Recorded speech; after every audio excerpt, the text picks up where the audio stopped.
In April of 1977, my aunt and uncle took me to Ibrox for the first time, my very first Rangers match, Rangers versus Hibs.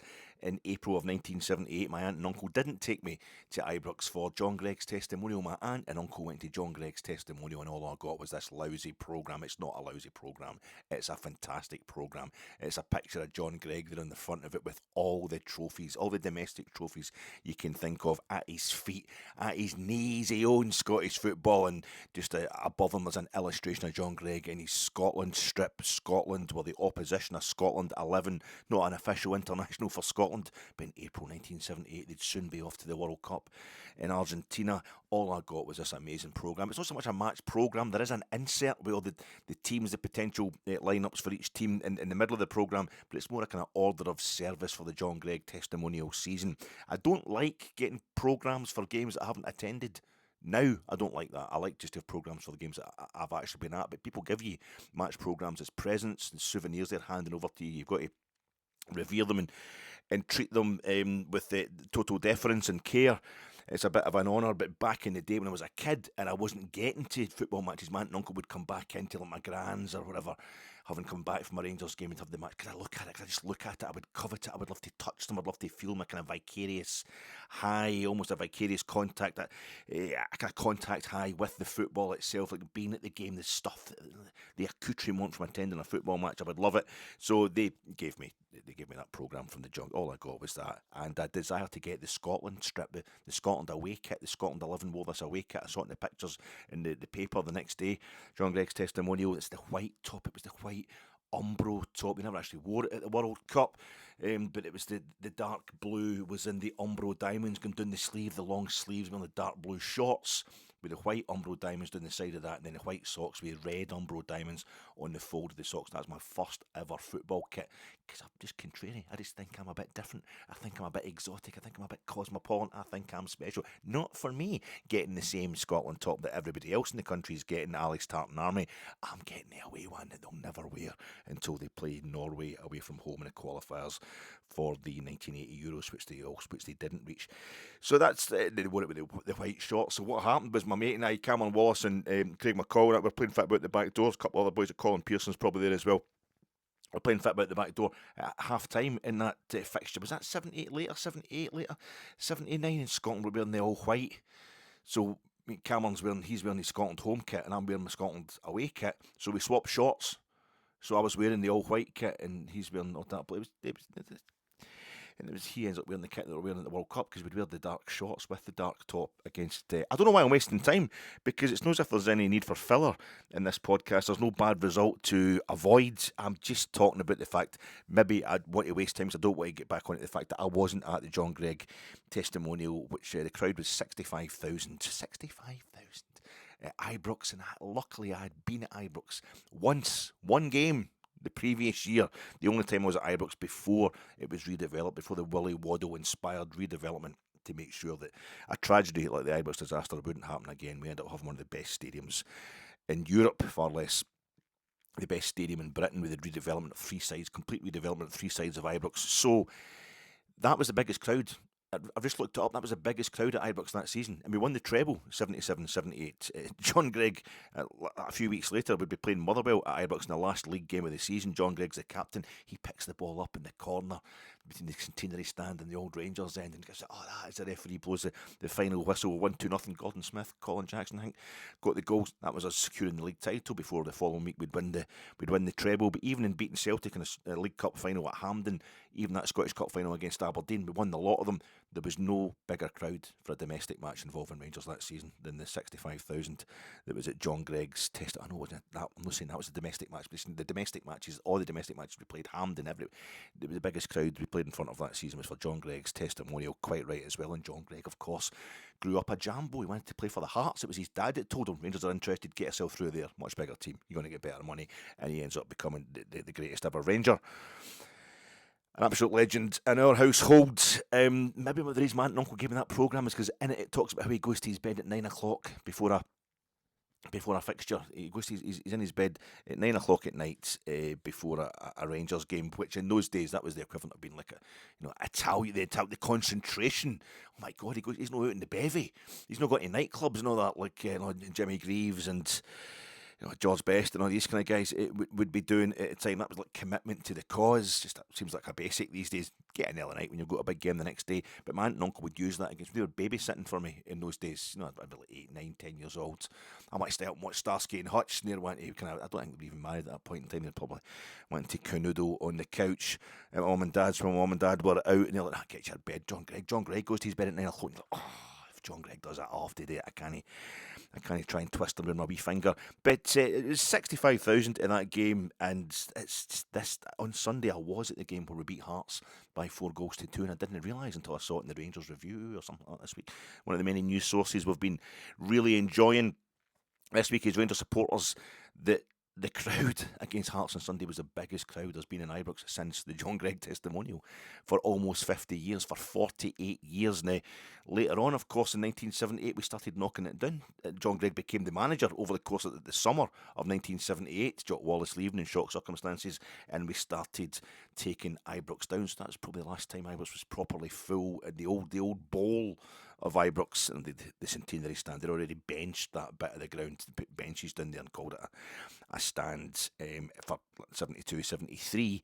That had been kind of seated for a few years, but you had the old Celtic end, the old Rangers end, just massive big slopes of curved terrace and the east and west enclosure, which I stood on for years and years as a young man when I was kind of graduating. As a Rangers supporter, I would stand in the east and west enclosure plenty of times. So I stood in terrace in Ibrox plenty of times as I was growing up, because was it 95, I think, before we seated the enclosure. But what I didn't realise was that when we redeveloped Ibrox, of course, different bits of the ground had been taken down, had been they'd been turned to rubble basically as we rebuilt with these new 2-tier kind of cantilever stands, these goalpost stands. And I didn't realise the capacity was like 44,000 when it was finished. That first phase I'm sure it was 44,000. Then you had little bits when David Murray comes in and we built the club deck. That increased the capacity a bit. Then we're filling in the corners with the Jumbotron screens, but also little bits of seating. That was bringing the capacity up a tiny bit, over the kind of 50,000 mark. I think we did some. I think we've already done. I know it's a suggestion for expanding the capacity a touch these days, but I think we've already dropped the pitch a little bit. I'm sure there's extra rows at the front of the 3 goalpost stands anyway, and I didn't realise until I read about this quite recently. The Blue Sky Lounge that's up the back of the Govan, or the Sandy Jardin stand up the Argyle House, because it looks the same. The entrance looks the same as you pass by. Outside the Govan, I've not been in the Blue Sky Lounge. I didn't realise that they've actually taken away the old boxes from Argyle House, the old kind of hospitality boxes that are right up the back of the Govan. That allowed for a few extra rows to go up there in certain sections right up the very back of the Govan. You obviously had the kind of overhang, the little balcony on a balcony that was Club 72. Was that 2-3 rows? All the way along the length of the Govan stand at the top. It's the rear of the Govan, but it's the very front of it, so it overhangs. It creates this little lip that's quite cool. Must be great views in there. And then, of course, just last season, the beginning of last season, we're at Hampden for a few games because there was delays to the work on the wheelchair areas that were upgrading, or basically building brand new wheelchair areas in the Copeland, at the back of the front of the Copeland, and a fantastic endeavour that was too. Well worth holding up ourselves. Getting back into Ibrox didn't bother me in any way, but when we did go back to Ibrox for a 3-0 win against Dundee on a Saturday evening kick-off, and I noticed it straight away. It was a League Cup game, I think, but I noticed straight away how great it looked with it, because it was still empty. That bit was still empty, the back of the Copeland. It had the little extra rows going right over the front, and that's why Blair Malloy of the Rangers Review had this little video that went viral on Sunday night into Monday, Tuesday, of the Copeland Road stand going crazy, just standing up in anticipation, already singing, already buzzing. We're winning the game 3-2, we're getting it towards injury time, and you just see everybody in the Copeland watching Gassama beating everybody on the pitch and then teeing up Shermiti. There's a big intake of breath. Then the place goes absolutely crazy because Rangers have just scored in the 90th minute to make it 4-2. And I think it's because of that little extra lip, that little extra bit that used to be. You'd look at, and I love Ibrox. I just love everything about it. The aesthetics particularly. And I like that the whitewashed walls at the back of the front tier, the bottom tier of the Copelands, of the Broomland, when it's full of Rangers supporters. And you've got that kind of whitewashed wall, and you can see people standing up against it. Used to the old scoreboard that would just go across there, the kind of LCD scoreboard. But that's gone. You can't see it now. It's all still there, obviously. A lot of it, but it's all kind of glass walls now because it's there for our wheelchair supporters, but you can't see it. You just see the massive rake of the top of the Copeland coming right down, and it is packed. There wasn't an empty seat. But you can't even see the white, you can't even see the gap, so to speak. There's just more Rangers supporters, another tier. Like a drawer being pulled out, further than a drawer that's already open, and there's more Rangers supporters in there, absolutely packed, and it's the bit with the Union Bears and what have you. So it's completely rammed, and then it just gives, there's no break almost in the kind of 8,000 Rangers supporters that are in there. It's just one cop with a kind of few adverts right across the middle of it, a few advertising hoardings strapped right across the middle of it, and people are going crazy. It's all that, like their arms and their legs and their feet and their hands are all kind of sticking out and moving up and down. All the appendages, all the bits that stick out, like the main trunk of your body, they're all moving about. That's all you can really see. It's quite good, and the heads are all bobbing about, but it's the arms and the legs are. But I don't know if there's a phrase for that the kids use when you can just see the arms and the legs. But it was really good seeing that. And I think it's because of the current makeup of Ibrox. But I didn't realise the capacity. That took the capacity. That little expansion, those little extra rows at the front of the Copelands, although they were supposed to make up for the rows they were losing at the bottom of the Copeland. It took the capacity up to 51,700. We're actually getting quite close to 52,000.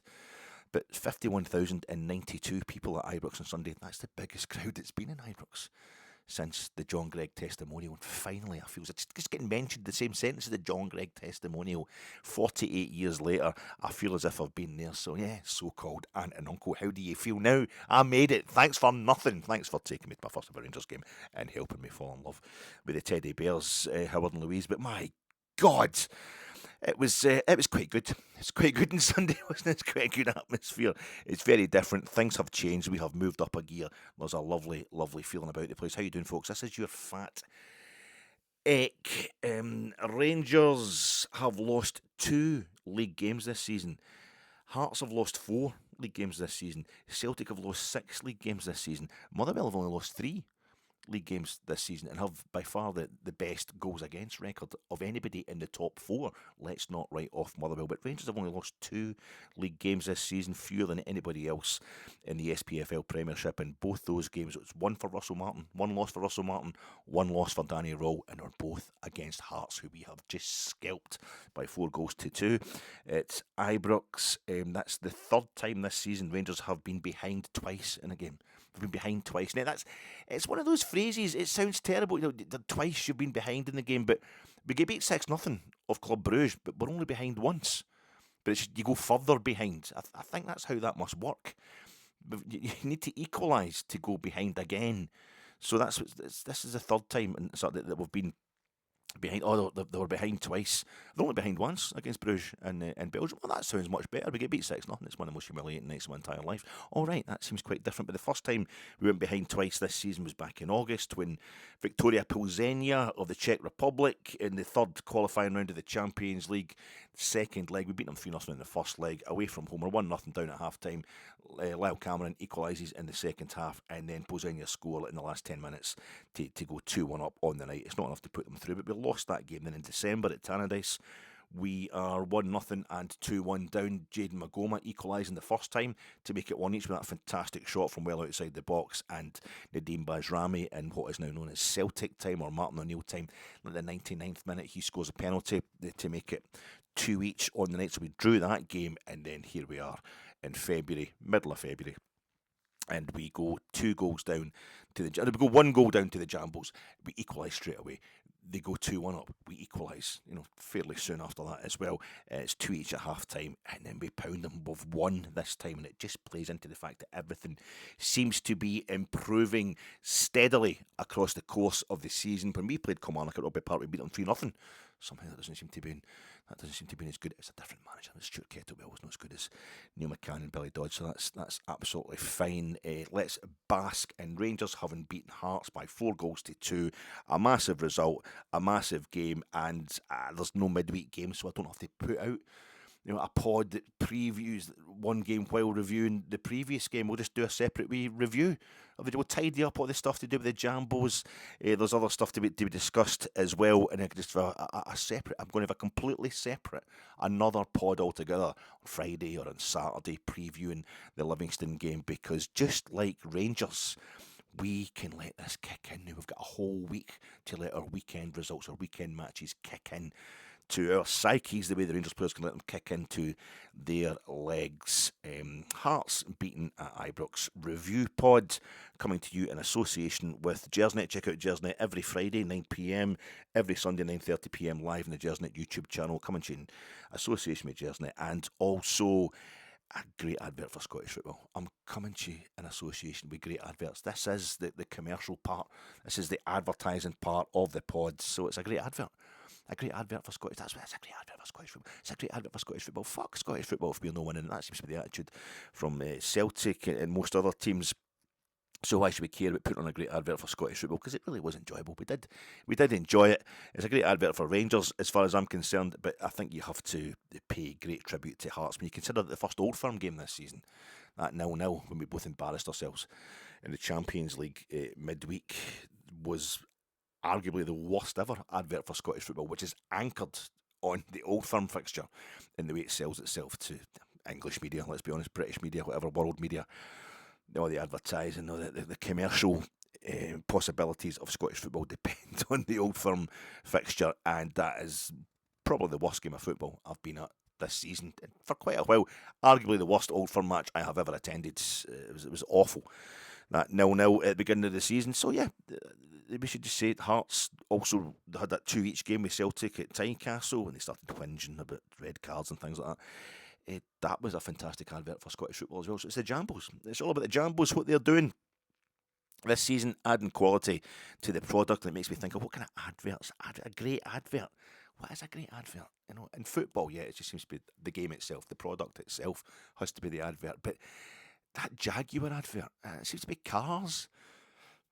With me, they must have the best ad companies, but it seems to be cars, even though I'm not really into cars in the way some guys are.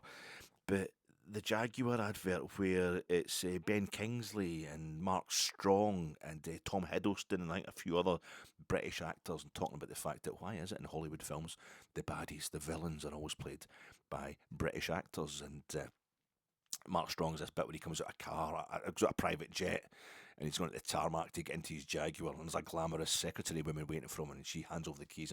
Thank you, Mary. It's really good. And there was the Venus and Furs, the Dunlop. I always think it's Pirelli, which just explains to you why a lot of adverts fail when they're really good. You don't actually care what the product is. But I've always thought my whole life it was Pirelli, but it was actually Dunlop tyres back in the day. And I knew about the Velvet Underground and Lou Reed and all that, but I didn't really know that their back catalogue so well. And this was a bit of an education, getting into them for a wee while. Venus and Furs, shiny, shiny, shiny. But then the advert itself was sensational. I really enjoyed that. There was the pea and ham for a chicken, Baxter soup, pea and ham for a chicken. When my cousin and me, when we were both, I'm just a year older than him, Celtic supporter, we were staying at my gran's when we were kids at primary school, and we saw that advert, and the two were like riffing on it all night. We couldn't, we were killing ourselves all night into the wee small hours in the morning and stuff like that, just talking about pea and ham for a chicken, and that's clever, and there's not a lot to do in Ardrossan back in the day, not much more to do in it these days, but that's what kept us going. I thought it was a fantastic advert. There's one way, what's his name? The Benicio del Toro. I thought it was a car. I thought it was a film. They put it was like a film trailer. This is like 20 years ago or something.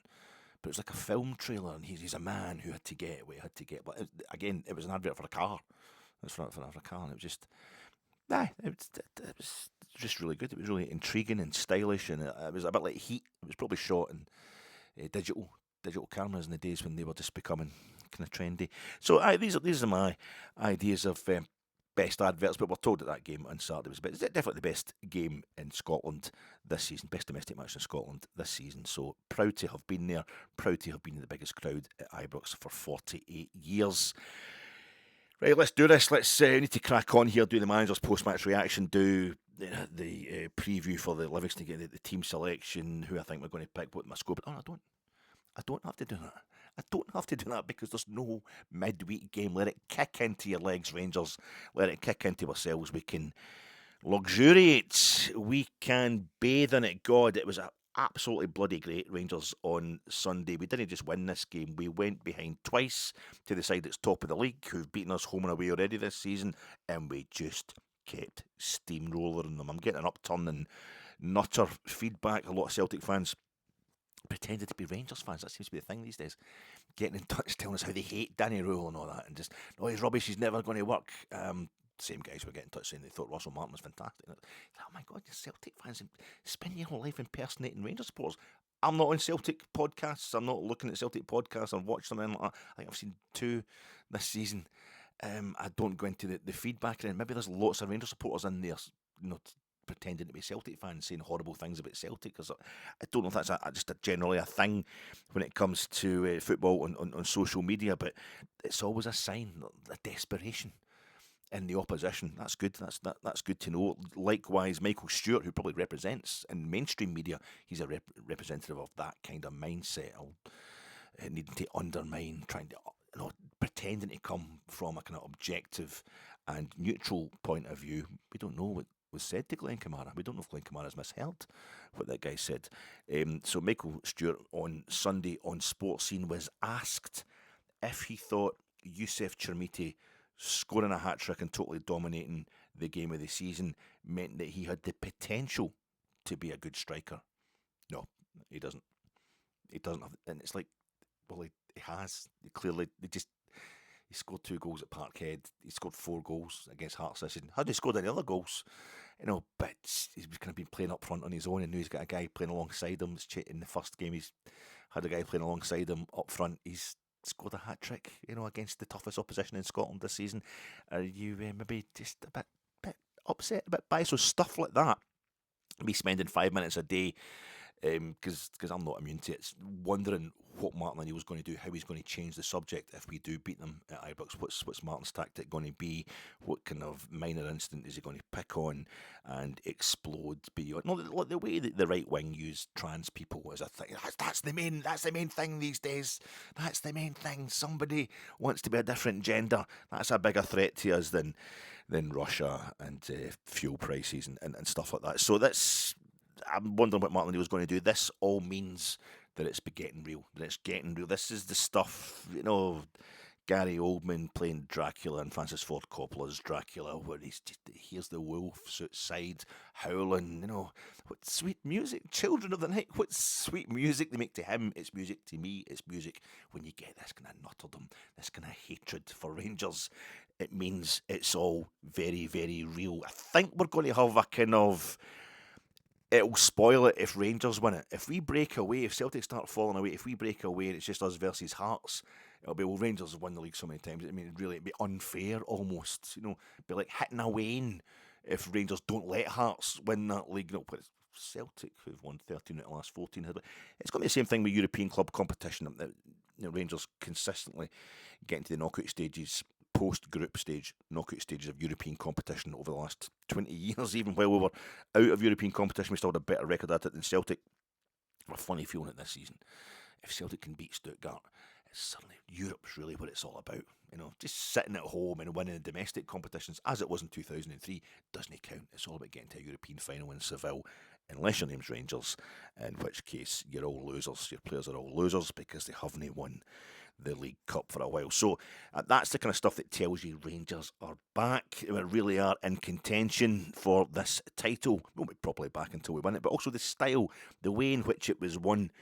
Oh, it was phenomenal. I got into this game thinking if we lose this game against Hearts, that's it. It's done. They've shot Sonny on the causeway.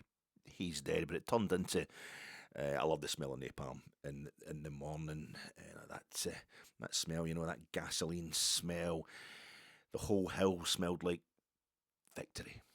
Someday this war's going to end. Someday this league title race is going to end, and hopefully Rangers are going to be at the top of it. Robert Duvall, rest in peace.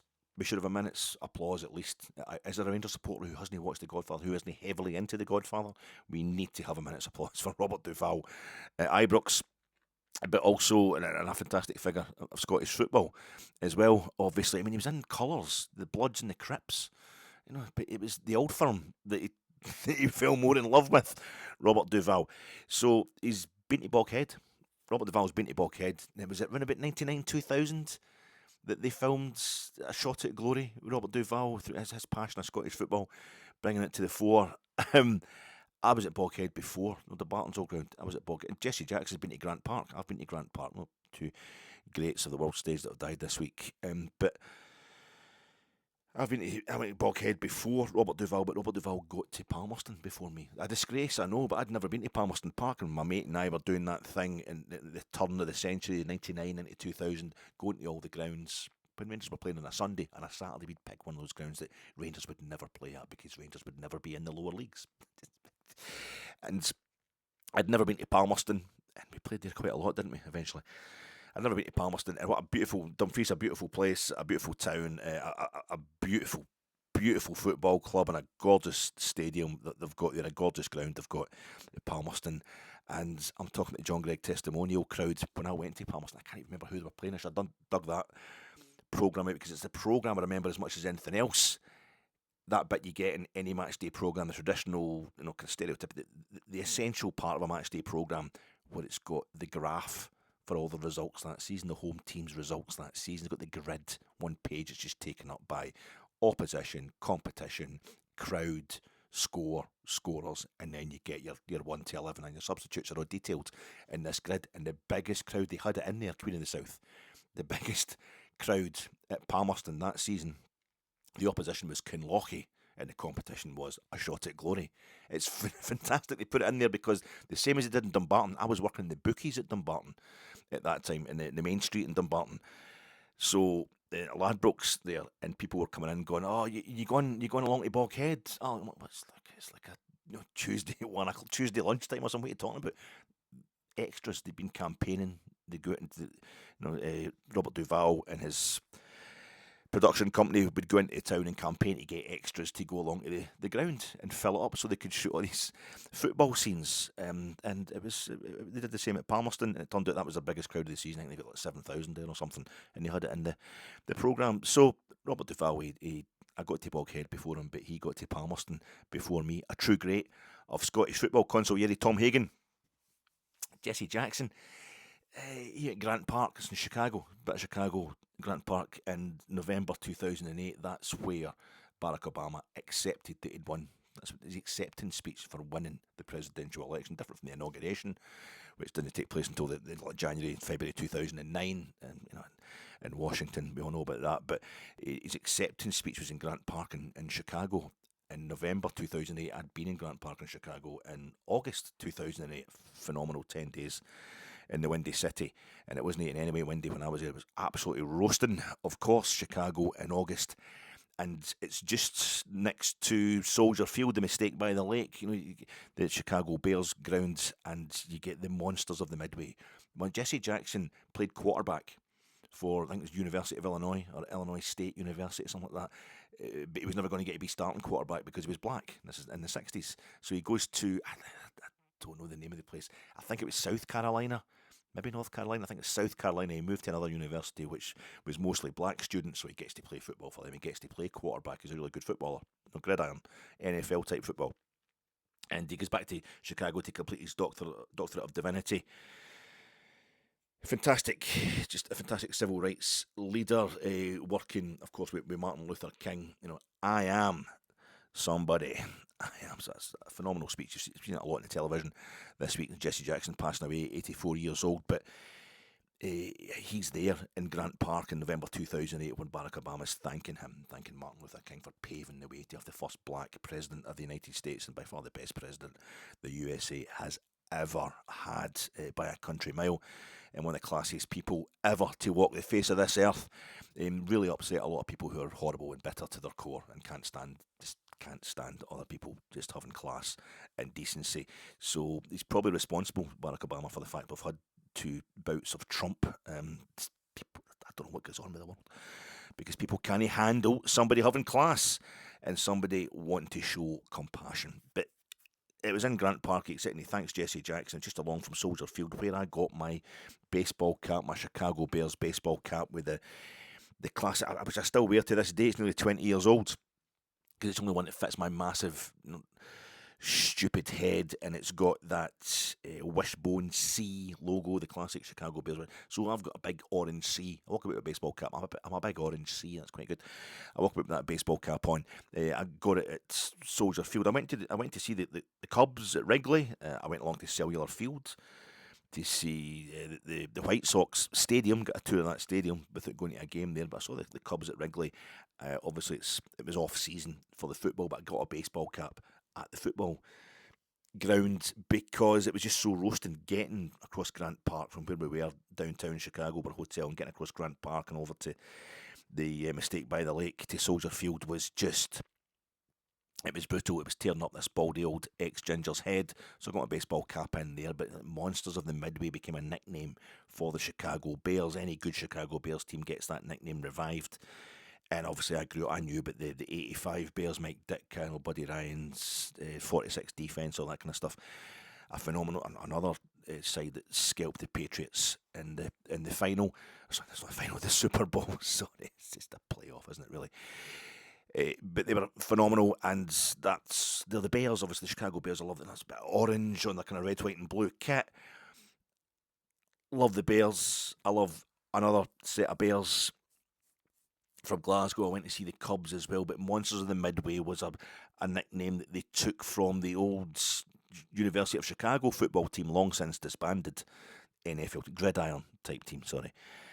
And they were called the Maroons. They wore a maroon jersey, not like the Jambos the other day. But what I noticed, because Midway's a park in the south side of Chicago, it's Midway Plaisir or Midway Palisades or something like that. I don't know what it's called. But it's not like Midwest. It's not that kind of the Battle of Midway. And it's nothing to do with that. It's Monsters of the Midway, this park where they used to play. The Maroons of Chicago University used to play. And then because they were monstrous, they were just so big, they were so physically dominant. And that get hijacked, if you like, or get, appelled to the Union, to the Union Bears, to the Chicago Bears. And I was just thinking about it on Sunday, watching us totally physically dominating the Maroons of Edinburgh, watching us dominate Hearts, absolutely blowing them away. They came at us, they scored 2 cracking goals, Hearts, but we just kept pounding them. We couldn't stop ourselves. We steamrolled them, and it was a phenomenal thing to watch. I was thinking about basketball. I was thinking about Bayern Munich, Hamburg, HSV, Bayern, RB Leipzig, of course, with all the Danny Röhl associations. But it was the physicality of Rangers, the height of Rangers, the physical components of that Rangers team and the style of football we were playing. I saw some basketball on Monday night flicking through the channels, and it was, I'm talking about American franchise sport here. I find them all interesting except the basketball. I can never really get a taste for it. And I've always thought it was a high point scoring, but I was watching a game the other night.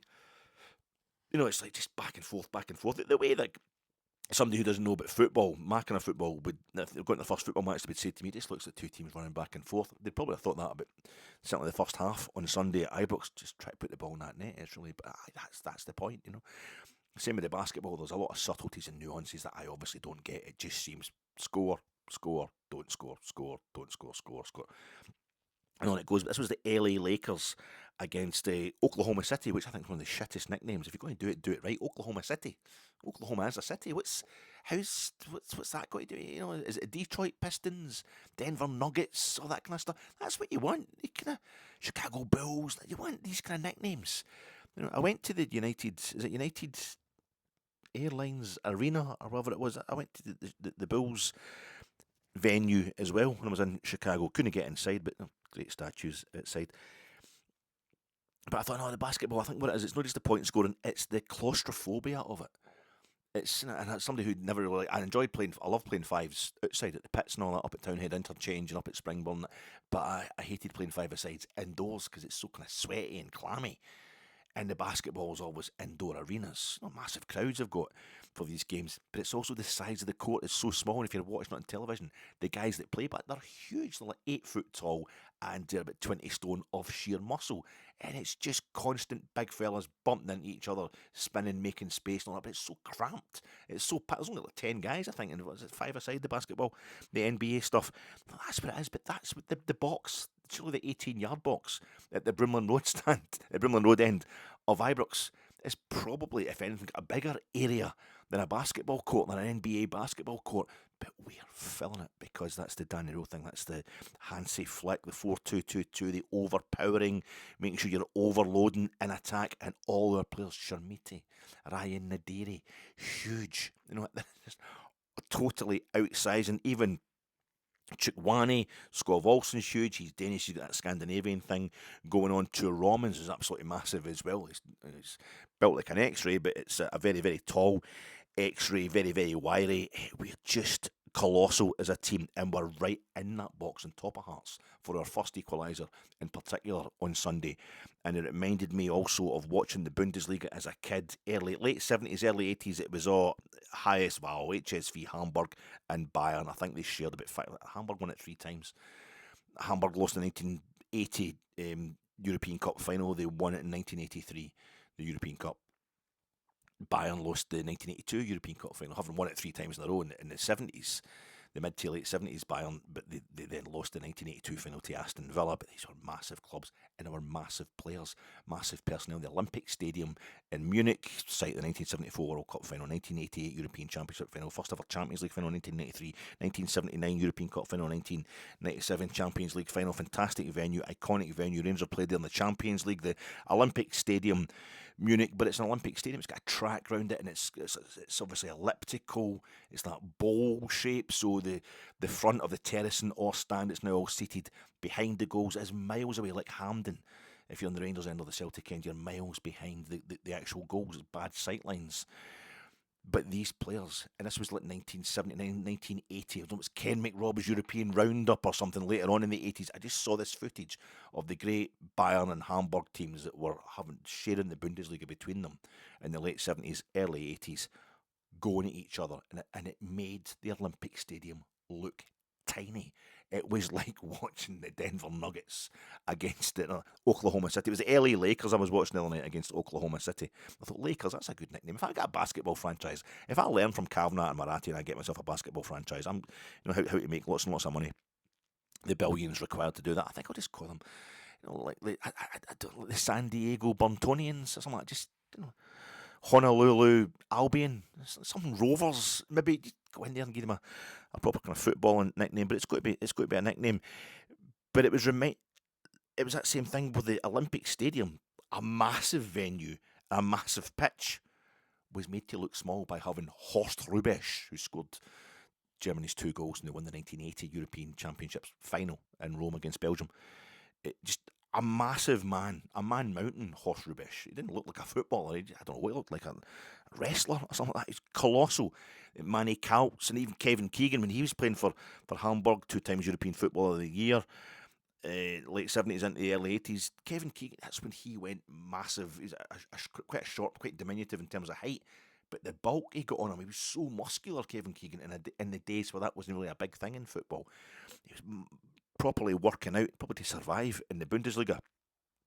And then Bayern, they've got the likes of Karl-Heinz Rummenigge, also 2-time European Footballer of the Year at that time. He's a phenomenal size, Karl-Heinz Rummenigge, absolutely massive. And also Dieter Hoeneß, Uli Hoeneß's brother. And I've got a programme here that features that Bayern side. This is from the 82-83 Cup Runners' Cup match between Spurs. Again, this is a programme that I wasn't at the game, never got to White Hart Lane. Somebody gave me this programme, but it was one each draw between Spurs and Bayern on the night in that first leg, and then Bayern tanked Spurs in the second leg. But Tottenham would win the UEFA Cup the following season, and Bayern would go out in the quarterfinals that season to Aberdeen. 82-83 Cup Runners' Cup. But look at the size of those guys. Look at the size of that Bayern team. That's Dieter Hoeneß down there in the front row, almost at the end of that front row. Colossal top row there over to the, I don't know what way you're looking at this, but that's, well, you can see Karl-Heinz Rummenigge is colossal. Great strip that as well. I love that strip. No badge, no crest, just Adidas all red with the 3 stripes down the side of it, but they were phenomenal, a massive size, and that's what I was thinking about the other day. This is all coming down. Our head coach worked at Bayern, he was on the coaching staff at Bayern, he worked with Hansi Flick, went to Germany with Hansi Flick as well, the German national team, didn't work out too well there. He's worked with Ralph Hasenhüttl at Southampton. He's been at RB Leipzig. It's this thing of overpowering your opponent's physicality will do that as much as the tactics greatly help it as well. But that's with Klaus Augenthaler. Klaus Augenthaler, he's in that photograph as well. Huge unit, scores phenomenal long-range goals at both Ibrox and Pittodrie in Europe for Bayern, did Klaus Augenthaler. But just the size of these guys, making the pitch look small, and that's what it was when I think back. The stadium is rammed on Sunday. It's heaving. And there's that box where Rangers scored the first equaliser on the game.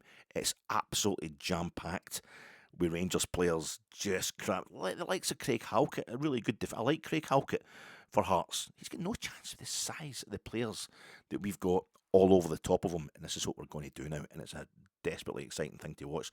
20 goals we have scored in our last 4 home games, Rangers. Now, I know one of them's against Queen's Park, the big ones, 8 against Queen's Park, 3 against Dundee, 5 against Kilmarnock, but they've been down to 10 men. That's 4 against Hearts, though. Can you argue with that? But Hearts without Shankland, without Devlin, maybe there's arguments to be made, but we are averaging 5 goals a game at home over the last 4 matches, and it's a tremendous thing to watch. Asgard, Mikey Moore, and Gassama. I know Gassama comes on as a fantastic cameo, a brilliantly effective cameo when he came on the park the other day. Tello Asgard falling out of favour with the Rangers supporters, but look how out of favour Chermiti has been. Big Fernandez at the back. Look at how out of favour they have been, out of the picture altogether, but they come back. Asgard's done more in his time at Rangers than they had done at the beginning of their Rangers careers to convince us that they were going to be any good. So Asgard, I think it's an exponential thing. With finally the 4 new signings in January are all fit enough, all able to play in these games, and it's not just adding that quality, it's the overall effect of that. It has allowed Rangers to play this 4-2-2-2, which is quite RB Leipzig, quite German, quite Hansi Flickish, and it was gorgeous, it was beautiful, it was phenomenal. And Mikey Moore, for example, and JD Gassama, they go too wide. They're probably better. We'd like to see Mikey Moore try to play at 10. Mikey Moore was everywhere. He was everywhere on both wings the other day, as well as playing the kind of 10 position a lot. He's coming in more. We're getting the best out of him. We've got 2 strikers up front, and we also have 3 strikers at the club capable of doing stuff. I know Bojan Majowski's getting a bit of flack these days. He's not quite hit the heights, but he's not played in this system just yet as much as it. We'll have gone 4-2-2-2-ish at times in Danny Röhl's time at the club, but not much. And it will be with a twin. If he's got another striker alongside him, that just makes all the difference to any striker, to have another striker alongside you and have the kind of support they're now going to be getting from Tua Romans and Dujon Sterling. We've got Sterling or Tav at right back. We've got Magoma, really, really capable young man. We have actually brought him on as a footballer to the point where he's a fitting understudy to Tua Romans, who's a Rolls Royce of a player at left back. But you've got the Chukwani, Diamandi, and Nico Raskin thing going on for your sixes there. And the 4-2-2-2, they're going to be the sixes. But that little midfield, that sitting midfield bit, which doesn't do a lot of sitting. There's 2 players going to be required, and you've got 3. And the whole thing is, we don't need these extra players. Dujon Sterling, bombing up and down the wing the other day. Look at him bombing up and down the flank. Didn't know he had that in him. Of course we do. We do know he's got it in him, because he's got everything in him, Dujon Sterling. The only thing he doesn't have in him is being able to avoid injury for more than 2 minutes. But I think if we win the league next season by 10, 20 points, and we've got a few games towards the end of the season that literally count for nothing, unless we're trying to go for another unbeaten record, get Dujon Sterling in goals for one of them and have him playing up front, lone striker in another. Like Mark Hateley, when he went into centre half that day at Rugby Park against Kilmarnock, because we'd already won the league, it was last day of the season. We could beat 1-0, but we just all wanted to see and Mark Hateley wanted to see it as well. I'm so good up front, physically up front, centre forward. Why not try playing centre half? He did it that day. We should do the same thing with John Sterling, just to let him actually have played in every single position for Rangers in his time at the club, despite the fact he's never available because of injury. But we knew he could do what he did on Sunday there. So it's not just that we have these extra players; it's what they're given to the team. It's a kind of augmenting, compounding. I think it's exponential Rangers. We're turning into a different team altogether. It's just even the sum of the parts isn't as great as the whole WHOLE that it's amounting to. And having these extra players and having so many players fit, the only way to exploit that, the only way we have to exploit that just now, the only necessity to exploit that is through injury or suspension, because we've got a week off between every game. We're going to have one midweek game, I think, probably in April, maybe two after the split. But it's going to be another couple of months before that happens again. That schedule, that exhausting schedule of midweek, weekend, it has stopped. That was the last of it on Sunday. We'd played on Wednesday night. That was us playing on Sunday as well, and we gave it some. Can you imagine the energy we are going to have? And the sharpness can sometimes become a problem. Might lose a bit of sharpness. I don't think so. It's going to give players enough time for recovery. There is no need to be resting anybody now. A lot of talk just now about Nico Rask and a few bad passes the other day, probably liable for the first goal Hearts scored. He's got a week off. That'll do him fine. Rest him at Livingston. Maybe, but there's no need for it. If you're getting rested now, you're getting a fortnight off. You might actually end up getting rusty.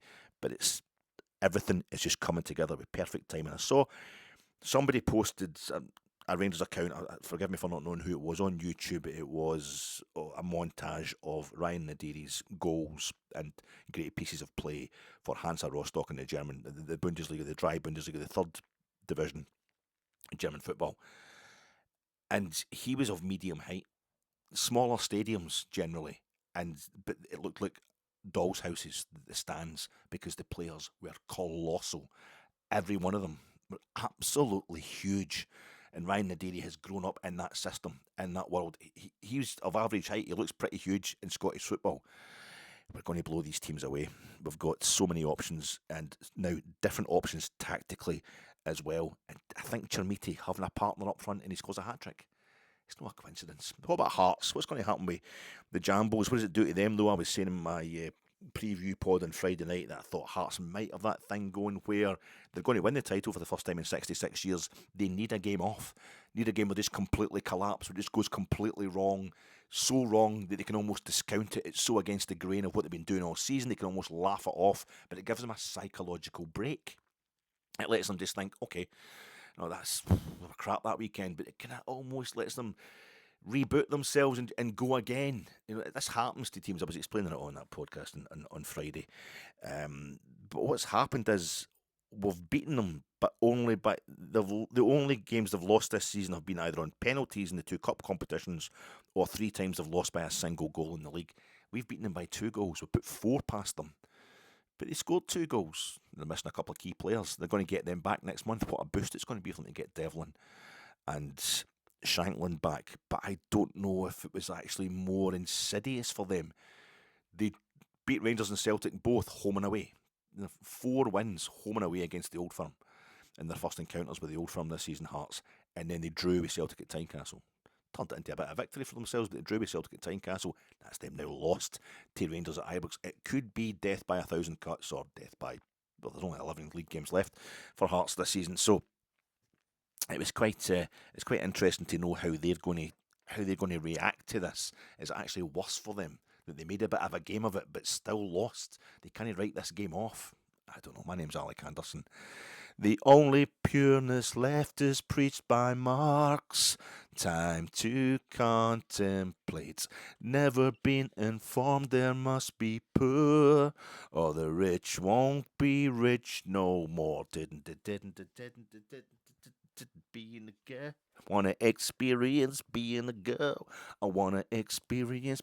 My name is Alec Anderson, and I am here to talk to you about Rangers, the new Rangers vibe that's coming off the back of that game again. It's also coming off the back of like 3 months of extremely hard work, fantastic tactical acuity from Danny Röhl, but it's changing stuff. I'll do my snagging items, my post-match reaction pods outside Ibrox after the game on Sunday.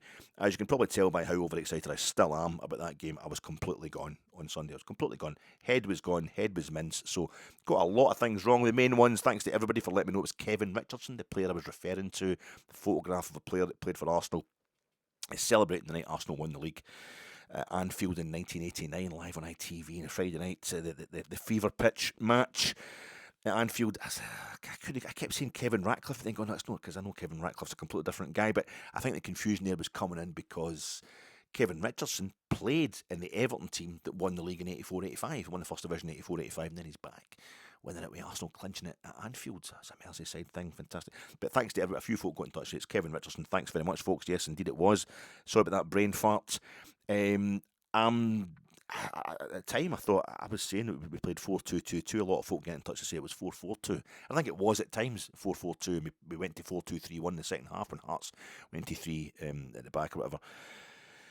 But it was definitely 4-2-2-2. And it's such a chaotic game, such an amazing atmosphere. It was really genuinely exciting on Sunday there that there's only a few times I was analysing it. I was kind of cool enough of head to look and say, how are we set up here? And it looked 4-2-2-2-ish in those little moments that I was looking at it anyway. But I think it's subsequently backed up by the Rangers review or whatever. But maybe not strictly speaking of 4-2-2-2 all the time. It certainly wasn't in the second half. But I also said we were 3 points behind Hearts after that win on Sunday. We're 2 points behind Hearts. That's the whole point of the victory. It was no pun intended. So sorry about that. Just complete brain fart. It's Celtic that are 3 points behind Hearts with the game in hand. Chermiti's first goal, I said it came from the edge of the box. Well, he picks the ball up, he gets the ball at the edge. What a move it was, that first goal. And Skov Olsen, he's not quite hit the heights yet. He's not quite up to the mark yet, Skov Olsen. Not quite hit the heights. I think it was it Johnny McFarlane or Chris Jack or somebody said this in the Rangers review, and I thought, he hit the height, didn't he? Good involvement, him and Nadiri for the first goal. So the second goal that we scored in the game.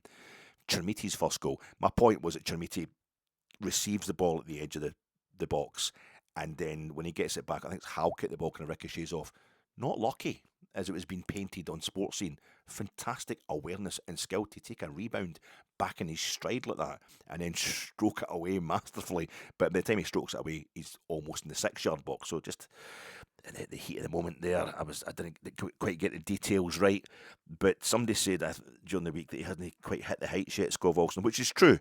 But he literally hit the height. That ball he puts in for Chermiti's second for us to go 3-2 up at the start of the second half, nobody else is getting to that. That's where you're exploiting the physical advantages we have. Putting a ball, I think it's literally the same height as the bar. Same height as the bar that Skov Olsen puts that ball, and Chermiti is always going to win that above everybody else, especially in that Hearts defence. It was a tremendous ball that he played in. And the big other mistake was to not mention the military, Armed Forces Day. I forgot to mention Armed Forces Day. We had the fellas coming down off the paragliding down off the 3 stands, but not off the club deck. I'm in there. I was needing a loaf as well. I'd forgot to get a loaf that morning. So if somebody could have, one of the guys for the Marines or whatever, could just have dropped a wee loaf in their way down. Cause I'm just like 4 or 5 rows for the front, in the middle of the main stand, the MFG. Just chucking a wee pan loaf or something like that, but didn't bother doing that. But it was brilliant, absolutely fantastic. Military, these people just don't get the credit they are due, and they get treated terribly. They see horrible things. It does horrible things to their bodies, to their minds, as it would to mine. Some of the stuff that they have to go through in defence of the country and keeping us safe. So fantastic to see them having a great day at Ibrox. I'm glad they got a great game and a great result, and it was good to see, watching the replays of the goals on Sports Scene, whatever. It's good to see the cluster of folks sitting in camouflage and fatigues or whatever behind the goal. It reminded me when we played Stoy Bucharest in the first leg of the 1987-88 European Cup quarter-final. You're thinking, why is there so many empty seats? This is a big game.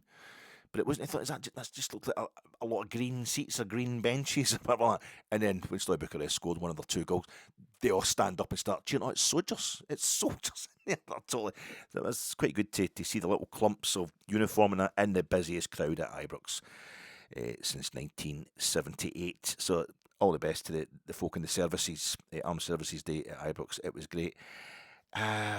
yeah, the great news, of course, is that I didn't record it. I didn't record it. Full house, full voice, full 90. You'd bet your life it was. That campaign worked to perfection. Full house, full voice, full 90. The full house, 51,092, biggest crowd at Ibrox since 1978. Full voice, if you watch the BBC Sports Scene highlights, listen to the crackle of the microphone when we score that first goal, our first goal, Rangers' first goal. It's sensational. And full 90, Chermiti makes it 4-2 to Rangers on the 90th minute, in the 90th minute of the match. Full house, full voice, full 90. That campaign worked. I didn't record it. The night before, I've got so much football on my Tivo, or whatever you call it, Virgin Media that I'm on. I went in the night before, as I always do, to set it up to record the game, so I can watch it when I come back. And it's like, got the whole week off. There's no midweek game for Rangers this week. So I could have sat Monday night, watched the first half, and took a few notes and all that, giving you a great breakdown here in this podcast. Tuesday night, watch the second half and just a few more notes and all that, tactically analyse it. But more than that, I just wanted to go in. I was off Monday, Tuesday, and that's why you're not getting this podcast until Thursday. I should have been prepping for it. I was drinking. But I wanted to go in Sunday night after that game and enjoy the moment, just that thing of watching it back.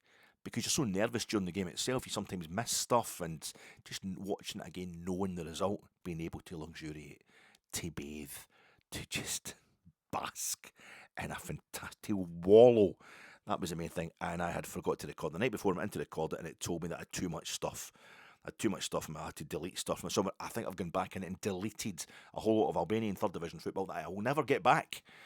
But as well as that, I forgot to go back and obviously and press record and actually record the Rangers Hearts game. So I was stuck with the fucking BBC Sports Scene highlights, which I always slag because it always sounds like you want the atmosphere. You want to feel the atmosphere of a big victory. You beat Celtic or something like that. You want to feel the atmosphere again, hear it properly. The BBC Sports Scene highlights, they obviously take the footage off Sky and then they put it through a blender, or they wrap it in polythene, or get leg bound in polythene. They get a microphone, they get outside broadcast microphones bound in polythene.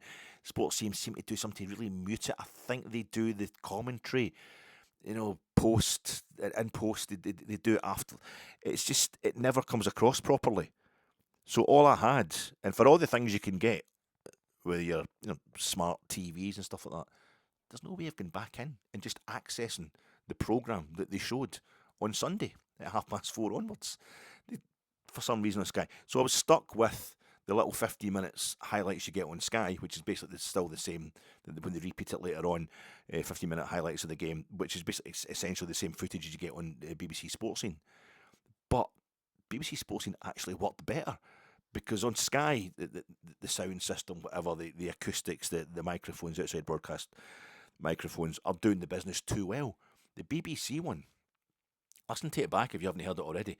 When we equalise the first time, when it's that own goal from the sidewinder sleeps tonight, into the top, the roof of the net, the roar is ridiculous. It's Maracana-ish, and I'm talking Maracana in the 1950s when they could hold 200,000. It literally crackles the microphone. This is the season that we played Roma, AS Roma, and if you're sorry, this will be boring the pants off you.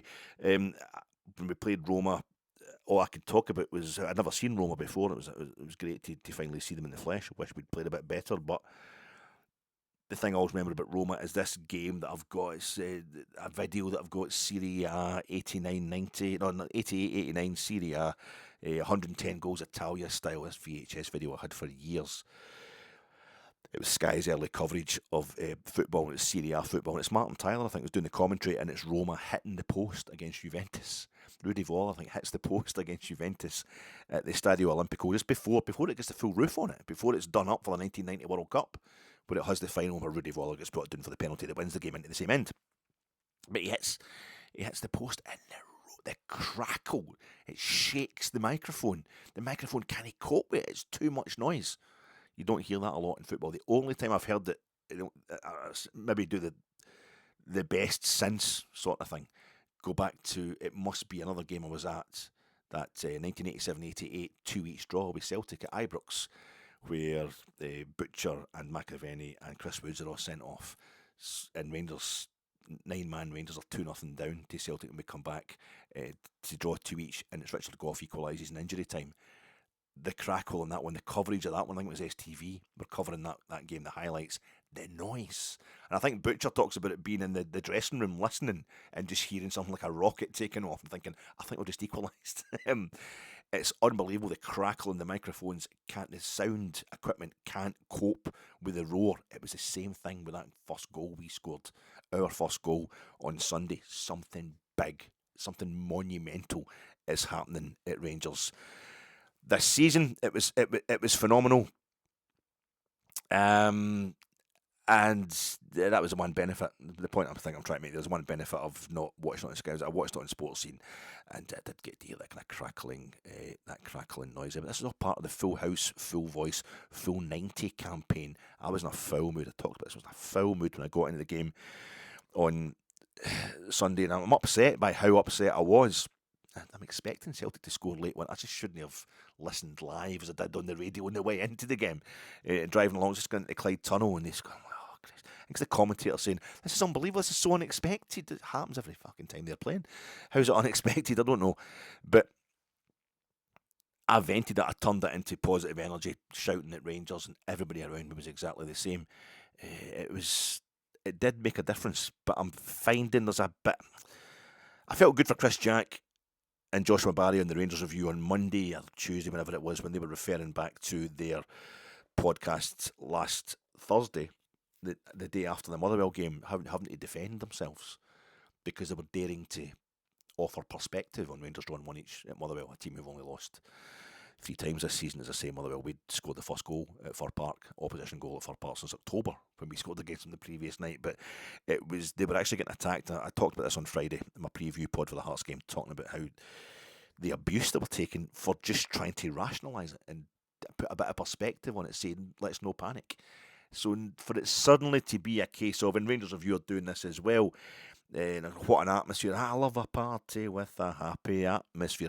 To be doing that kind of stuff so quickly after that game, it's gone beyond a simple kind of acknowledgement of what was a proper atmosphere at the football on Sunday. It's kind of wearisomely hypocritical for us all to suddenly be congratulating ourselves on simply supporting Rangers is a bit fucking rich as far as I'm concerned. Instantly commodifying it as well, a few of the pods that are out just to make the money there, selling it back to us like we're a bunch of kind of gossips, a bunch of kind of Real Housewives. Oh my god, oh my god, my throat was away. I was just shouting and cheering that much. I couldn't believe it. I head rush. I thought I was going to have to sit down rather than jump up and down and cheer, because I was doing that in the post-match reaction pod, a couple of minutes after the final whistle. But to be telling ourselves again, still, we need to tell ourselves, yeah, keep doing it. You know, I think it bugs me because I've been doing it all bloody season. I've not been saying, see if we back the team, they'll do really well. I've not actually been articulating that. It's just when we go back to remembering before that Old Firm game, now the worst ever advert for Scottish football, that 0-0 back in August after we'd both been eliminated humiliatingly from the Champions League midweek, and we meet at Ibrox. Brendan Rodgers against Russell Martin. That was this season. It was a bit like, I don't, maybe the Duracell Bunny of adverts for Scottish football. The Meerkats, they compare the Meerkats, or do you ever see that advert? Does your house smell of fish? So that's the lowest of the low, just making folk paranoid so they'll buy your product. But you don't buy this, your house is going to stink of fish. And folk will think it's you, hen. They'll think it's you. That's basically what this advert was saying. And that's what that, in terms of adverts for Scottish football, that's what that game was back in August, that 0-0. I feel like it was just a wee bit rich to suddenly be congratulating ourselves on creating a fantastic atmosphere and us getting the ball. The first goal I'm talking about that we score, the equaliser that we score to make it 1 each against Hearts on Sunday, if you also watch the sports scene highlights of that, Manny Fernandez passes the ball backwards to John Souttar in the build-up to that. Seconds later, the ball's in the back of the net, we've scored. But amid this general furore, this general swirling, a fantastic ongoing noise of the game, there's this roar of hate. What are you fucking passing it backwards for? I don't know. It's passing it backwards to make a better angle. This is Manny Fernandez, who 2 minutes earlier had passed the ball forward to a midfielder who wasn't looking at him. and it ended up in a goal for Hearts. So this time he's thought, no, I'm not doing that again. I'll turn back and I'll pass it back to John Souttar. No, they hate that as well. This is why Daniel has to comment on it when he's getting when the journalists are saying to him in the post-match presser on Sunday. Oh, what about the atmosphere? It was tremendous. The fans really brought it. They really brought the noise and all that. They must have helped you along. Yeah, but can I just ask them to not completely bollock us every time we try to change the angle? Every time we don't want a turnover of possession, so we think, can he see a way through there with the ball? What I'll do as a footballer is I'll make sure we keep the ball. I'll pass it backwards. I'll make a safer pass. What are you fucking doing? Get it fucking forward. That's no helping. That isn't helping. So we've still got a wee way to go before we're completely blindly, happily clapping Rangers to glory. But it was good to see there's almost a kind of segueing of one state of mind to the other within the space of that first equaliser that we scored the other day against Hearts on the Sunday. I remember it's the 1960 European Cup final when Real Madrid beat Eintracht Frankfurt 7-3. I've had the video of that for decades as well, and I always remember the first time watching it. I was probably in my 20s at the time, so I'm probably watching it. This is me watching it in like the 1990s. And Kenneth, some people are on the pitch, they think it's all over. It is now. Wostenholm, he's commentating the game for the BBC, and it's like, Real Madrid not afraid to pass the ball backwards. Not afraid to pass the ball back. It's 66 years. That's the last time Hearts won the league. The time of the 1960. I don't know if was it 18th of May 1960, that European Cup final. I don't know if Hearts had tied the league up yet. They might already have been champions of Scotland if that game was being played at Hampden. But not afraid to pass the ball backwards. And here we are 66 years later, and there's still folk in the crowd thinking, why are you passing it back? Lump it. Stanley Matthews. WM formation. So we've got a wee way to go. I think it's well worth remembering the crowd getting right behind the team and creating a fantastic atmosphere like that. That in itself, fair enough. This is why it's been talked about. That in itself is part of the glory of going to football. We didn't win the 2022 UEFA Cup, Europa League, sorry. We didn't win the 2021-2022 Europa League. We lost the final in penalties, you might remember that. But it's the greatest Rangers game for me and so many other people. And I'm 56. It's not like I'm just a youngster and I've no experience much else. I've 40 odd years of following Rangers, and that's the best. That is the best. The night, the semi-final, we get to the final. So we haven't won anything. It's no but it's the memory, it's the feeling, it's the buzz. It's about getting into a final. That in itself is a massive achievement, obviously. But sometimes just the atmosphere itself you can create in these games, that is the prize, that is the glory. So it's well worth doing. What about Celtic then? Hearts, remains to be seen what's going to happen with Celtic, with Hearts, sorry. I think it might be death by 1,000 cuts. Who knows? They could go away thinking we're still 2 points clear. We've played Rangers and Celtic 3 times each, and we've only lost one of those games. We've won 4 of them. We've lost one. We've drawn one. We get Devlin and Shankland back, and it's Tynecastle they're playing us at next. Hearts, they don't have a Scottish Cup to distract them, so they'll maybe be ready for us. It maybe be the best thing that's ever happened to them.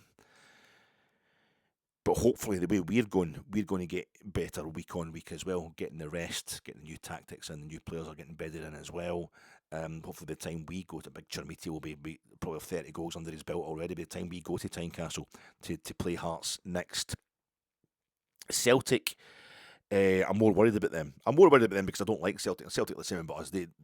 Rangers fans and Celtic fans are both united by the thought that if it's no us, we want Hearts to win the league. We're both united by that. Old firm behind the Jambos also trying to topple the Jambos. It's quite a unique situation. But I'm more worried about them at this moment in time, not because I think they're any more likely to win the league than Hearts, but I think we now have 3 teams who are equally likely to win the league. Rangers, it's just get us in the top half of the league, at the top half of the table. All right, let's get up to the European places. All right, let's get ourselves up into this title fight. Could we still get ourselves into the title fight? We're right in the middle, literally in the middle, between Hearts, between Celtic. Celtic have got a game in hand, of course, but I think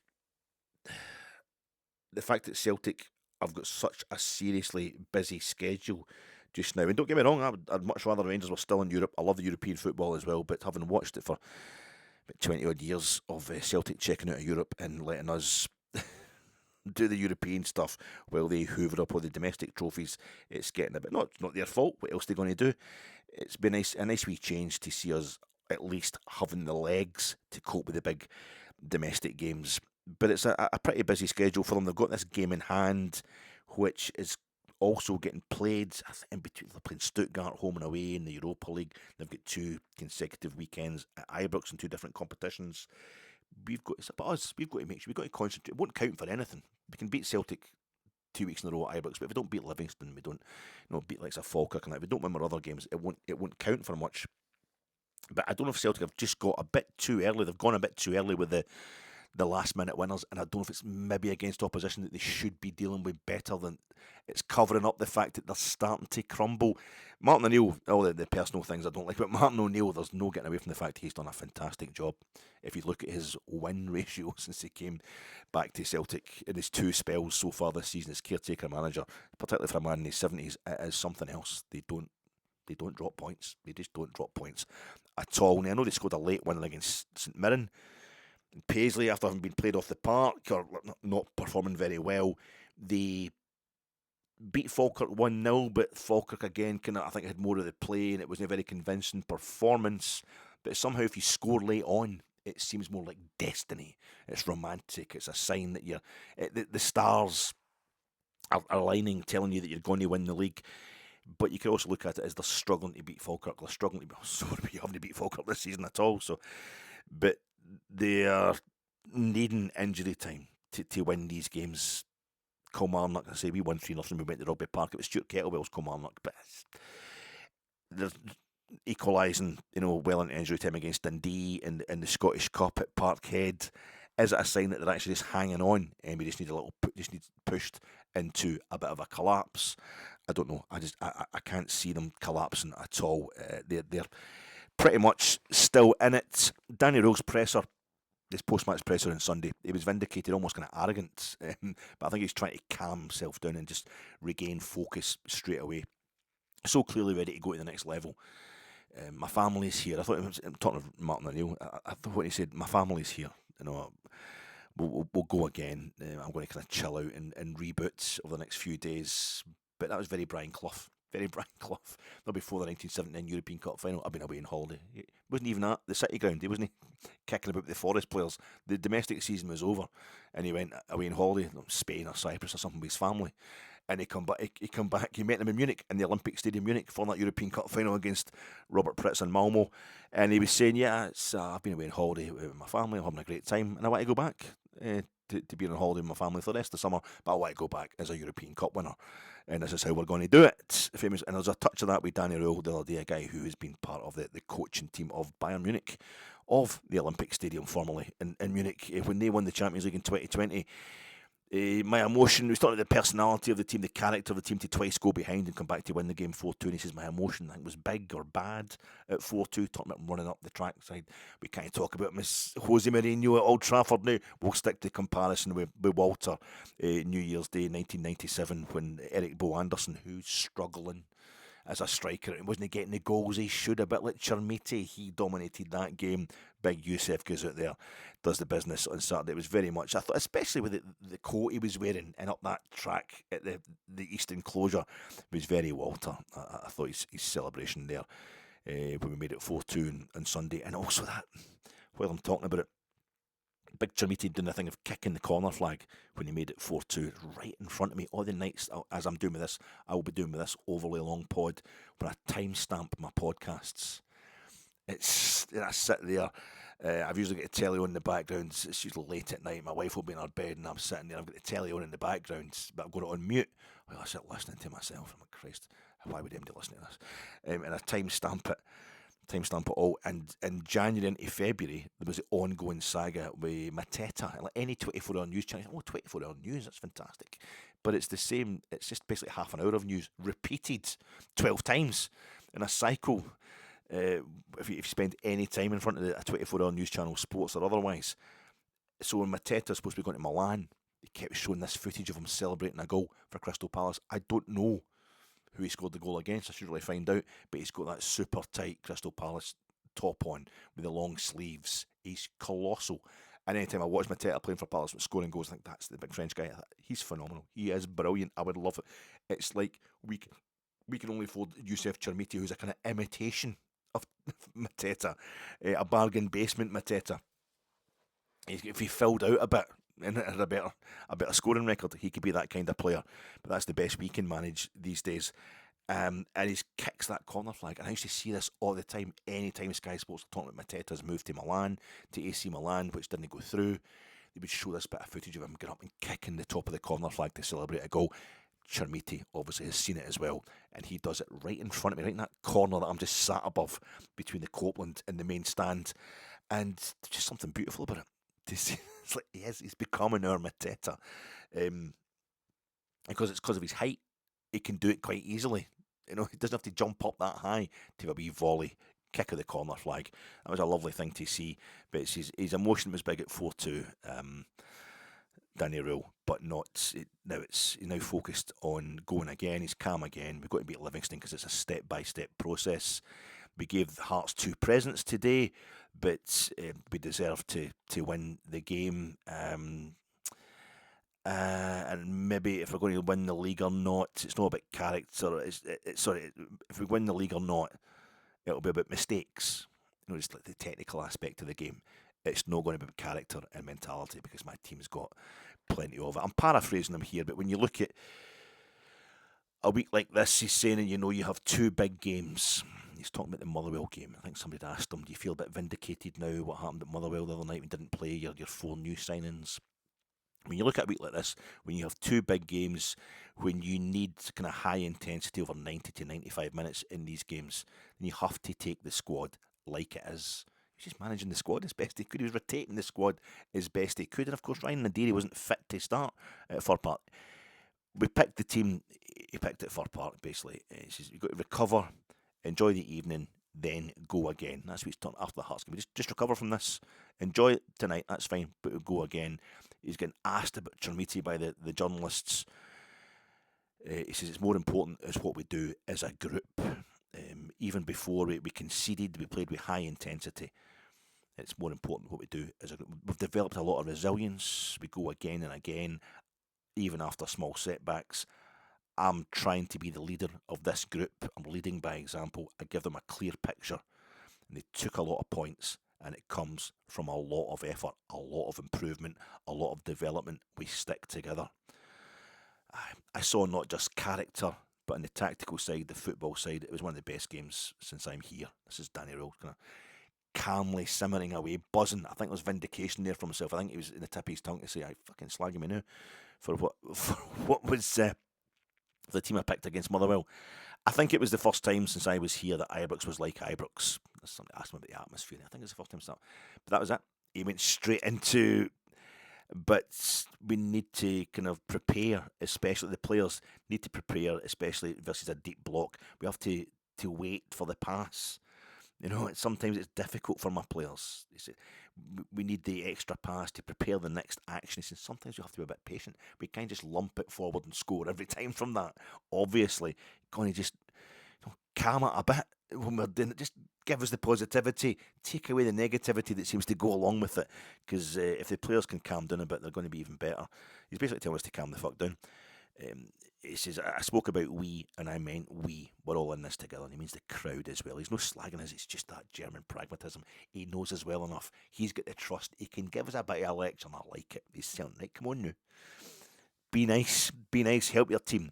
Attack with 2 strikers. He'd have done it, I think, on Wednesday night against Motherwell if Nadiri had been fit. He told, I thought he was saying Gus, but it was Gas. He's telling JD Gasma, who he worked with at Sheffield Wednesday, obviously. Doesn't matter when you come on, but please deliver. And he did. Youssef Chermiti said he's shown he's a big game player again. I hope he gets a little more credit this time than he was getting, obviously, on Wednesday night. But I wouldn't celebrate too much. And Danny Röhl was pointing out on after Wednesday night's game at Fir Park. Last Wednesday, sorry. I'm now talking Thursday, so it was last Wednesday's game at Fir Park.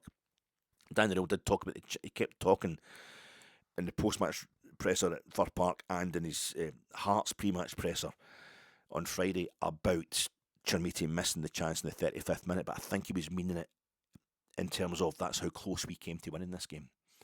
we created as many clear-cut chances as Motherwell, and if we'd a bit better finishing, we would have won the game. We came this close to it. But it's unfortunately kind of exacerbated the criticism of Trinity, but he was sticking up for him again on Sunday. They're saying he's shown he's a big game player again. I hope he gets a little more credit. I won't celebrate too much. I will recover. My family's here. Then we go again. This was the stuffy Danny Röhl. And he's got the suit, he's got the blazer on and the shirt and tie, just looking the part.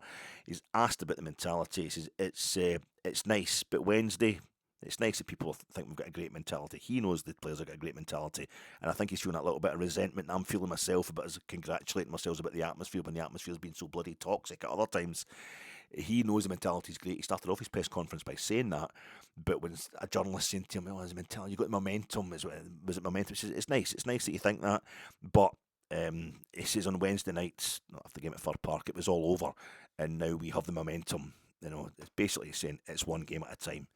We delivered today, but have to deliver again next week. I always go on about 2012 because nobody else does, and it's obviously all they're ever thinking about, and 100% why we're not winning as many trophies as we should. 2007-8 season up to 2010-11 season includes 4 full seasons of Walter's second spell. We won 2 major domestic trophies a season, got to 3 Champions League group stages, reached a European final, and got to another last 16 of the Europa League as well. In the 14 years since then, or the 15 years since then, since Walter left, we've won 3 domestic trophies, one of each. And we have reached another European final, and we reached the Champions League group stages once, and we reached another European quarter final. So where's the cut off?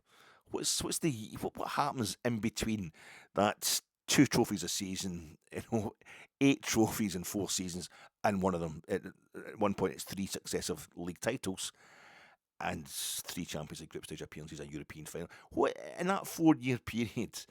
Why has that not been repeated? Where's the cut off? The cut off is 2012. Even if you don't want to admit it, I just think as a support we don't want to admit the undertow that's created, which can now be swept up by the amount of money the 49ers have, what they're putting into us. But we're trying to get our second top title now since 2012. Our second top flight Scottish title since 2012. The first one we got unbeaten. It was claimed almost by February we'd won the thing. By this time, in 2020-2021 season, we were just on the verge of clinching the title. We clinched it, I think, the first day of March, almost. And we did it setting a British defensive record, and there was no one in the ground. This time, it seems like that we're doing the opposite. So we're covering the different types of ways that you can win a title. Biggest crowd at Ibrox for 50 years. The grounds are rammed. And we're starting off the season with 1 win in 7 league games. We're setting bad records for incompetence at the beginning of the season, and I think it's pointing towards us. If we're going to win this title, we would nick it on the very last game of the season, to the point where, again, 2 titles for 50. It's still since 2011 since the Rangers support were in a stadium, watching their team win the league, knowing they were going to win the league. Even in 2011, it was last day of the season that we clinched the thing. It's fantastic. It just seems like we're going to get an opposite to 2020-2021. If we're going to win the league this season, it will be last day of the season, and we're fighting all the way. We do have momentum, we do have character, and we are getting better game on game.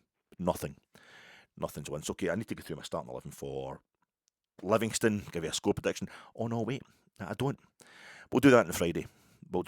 This was just me checking in to see how you're getting on, folks, to clear the decks of the last game before more rest and a totally separate pod for the next game.